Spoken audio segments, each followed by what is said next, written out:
From sliding down the side of a pyramid, to hunting a target amidst the madness of a sandstorm, to casually walking through beautifully recreated historical settings like the Library of Alexandria, Assassin's Creed Origins is a story full of secrets worthy of Egypt's last royal protector, Bayek of Siwa.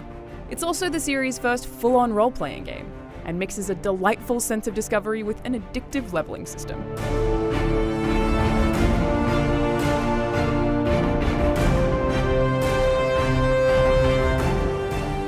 I spent 30 hours finishing the main campaign, which took me just over half of the expansive and beautiful map.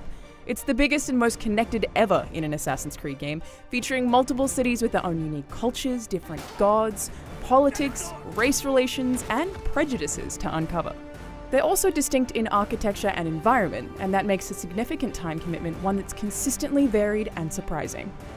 Refreshingly, I discovered new areas organically, through the story and free exploration, rather than through the series' traditional structure of climbing to viewpoints to have them unveiled for you. The exploration is made even more impressive by the lack of loading screens, with the exception of some story cutscenes and if you choose to fast travel. While the main story is delightfully mystical on its own, Origins also has the strongest mission design in any Assassin's Creed game to back it up. From collecting clues to solve mysteries, to gladiatorial arena fighting, to Black Flag-style ship-to-ship combat, each series of missions feels like a self-contained story with its own custom-built gameplay. Another highlight of the series is hidden temples, which, without spoiling anything, tie into Assassin's Creed's overarching sci-fi story in interesting ways. Of course, this being an Assassin's Creed game, there's a whole lot of parkour and climbing in Origins, and it's more seamless than ever. The act of climbing feels almost as passive as running, and while that does remove some of the challenge that existed in previous games, it takes a fair amount of frustration out the door with it.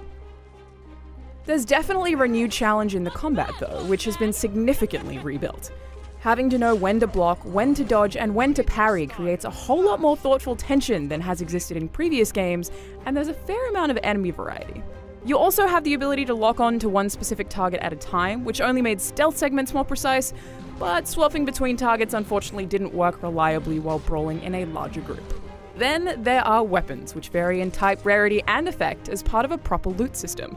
Once I'd picked them up and learned their uses, I always kept 3 different bow types handy to swap between, and having those kinds of choices always helped with boss fights and tougher enemies. It's a constant decision-making process, and the combat is much richer for it.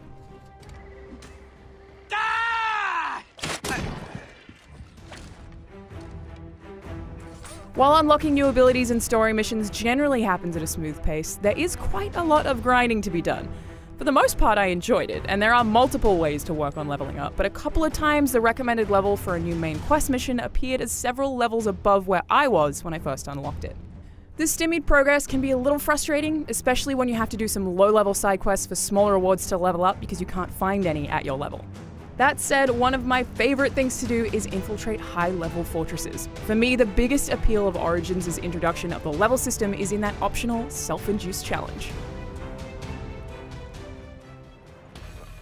On the other hand, finding a legendary weapon isn't as dramatic as it is in a game like Destiny 2.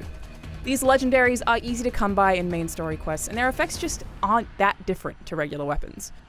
Most just boost your damage, so there are no real trade-offs. Decisions for clothing and mounts are even easier to make since they're purely aesthetic, and there are limited choices, unless you opt to buy more as part of Origin's microtransaction system.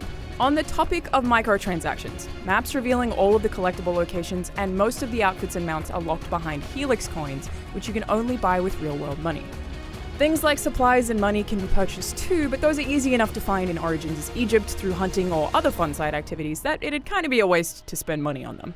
As for performance, I did have some minor issues with environments popping in and more bugs than the average Assassin's Creed game, but it should be mentioned that Ubisoft says some additional fixes will come in the Day 1 patch.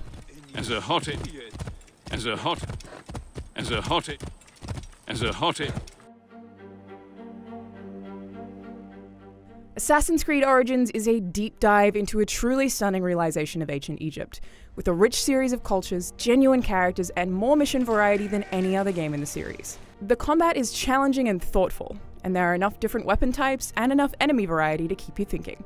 The RPG elements encourage challenges of their own, and even despite a handful of bugs, I desperately want to keep playing. For more on Assassin's Creed, you can check out our graphics comparison, our video on the history behind Origins, and the first 18 minutes of gameplay right here on IGN.